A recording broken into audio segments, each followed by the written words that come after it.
Video games are a very special media. It allows players from all over the world to take part in a community of diverse people filled with games of equally diverse characters, but lately, some have taken a disliking to the ethics and conventions of modern games. So much so that video game producers and executives are rethinking their strategies for games of adult nature, adult jokes, and female character designs. But, funny enough, not violence. Why is that? Is it because of certain movements such as the LGBTQ and the hashtag MeToo? Or is it just that gamers and people alike don't accept certain themes as much as they used to? And now the gaming community is starting to be more conservative. So let's talk about the beginning of gaming controversies during the early 1980s. Games of all types would be mostly text adventures. Some about fantasy, like The Hobbit, some were adult-oriented, like soft porn adventure. After these came new pixel-based games such as Leisure Suit Larry, which is a game about a man named Larry trying to have sex with various attractive women. This game sparked controversy at the time, which surprisingly boosted its sales, and according to Brenda Romero, author of Sex and Video Games, said that the game had a huge female player base. So it kind of kills the stigma of girls don't play these types of games, even before it actually became a stigma and an issue for female depictions as well.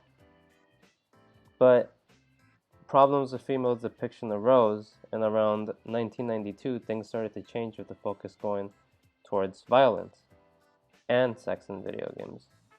With games such as Mortal Kombat, a game known for its blood and fatalities where you kill your opponent at the end of the fight in a very gruesome way, and Night Trap, a game where you have to guide a group of girls to safety from vampires. The problem with Night Trap is that its content was rather tame, and the girls, when in a failed state, didn't get killed or worse. It would look very comical as the game mostly had a comedy feel to it. It gave way to the case of people complaining about a subject that they had no clue about. In other words, senators who have not played the game yet or seen gameplay responded by stating a new law. These two games prompted the creation of the ESRB rating, which gave games a rating based on what it contained, such as violence, drugs, sex, and foul language. This was mandatory for all games. Many games with these types of content would be released, such as Grand Theft Auto 3, BMX XXX, God of War, and Silent Hill. It just proved that games with the type of nature in them, such as sex, violence, and drugs, could still sell and still get away with its concept, except for one game. In 2004, another bomb would hit the game industry. They would rally over a discovery of a hidden feature in Grand Theft Auto San Andreas. This was called the hot coffee incident. This was a scene that was deactivated in the game's code, where before you would be able to have sex with multiple dateable women in the game. Upon discovery, modders claimed that this was a hidden Easter egg, something in the code or in the game itself to be found. But the mainstream media caught wind of it and changed the story completely. They responded with, "What about the children? How is a scene like this going to be in the video game?" The problem is nobody used context to this Easter egg. You can't easily access the scene unless you crack the code of the game via modding and turn it on. And on top of that, children should not be able to play this game as it has a rating M for mature audiences. It didn't matter to them though, because technically the files are still in the disk, which was not rated by the ESRB, so senators like Hillary Clinton renewed federal regulations on games. Years passed, with several games released, with many politicians and senators saying how violence and sex in video games is bad. But this didn't stop the gaming industry, as they made games like God of War, which found ways to show explicit content, but in a more subtle way.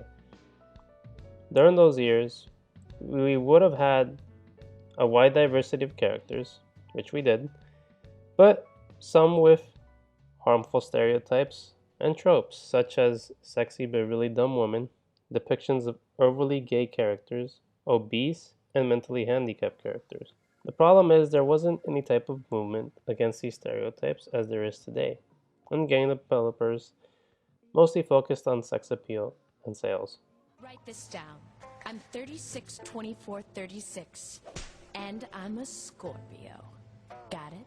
Even with the hot coffee debacle, the industry didn't seem to change all that much except for the sex aspect and for more PC jokes. With the rise of more female gamers in the LGBT community, it helped to do away with most of these stereotypes in games. More changes came into gear with movements such as Gamergate and #MeToo, sparked controversy on the internet. Some say that these movements didn't have much to say in games.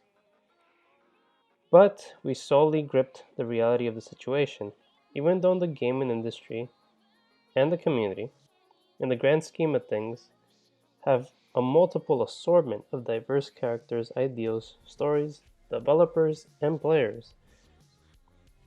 As Jane from RollSock states in her article Diversity and Innovation, games that diverse teams developed have a higher revenue and unit sales than less diverse teams, as shown on this table. It shows how few details like female developers and character leads being present can change a game's financial route. It shows that diversity is not a non-existent thing in video games, and it neither isn't a one in a real-life scenario. There's a double standard here, as there are female versions of dating games, which reveal sexually suggestive men, or naked men, but they have remained to be untouched from the PlayStation Store and the Nintendo Store. Even mainstream games have changed female character designs, like Mortal Kombat.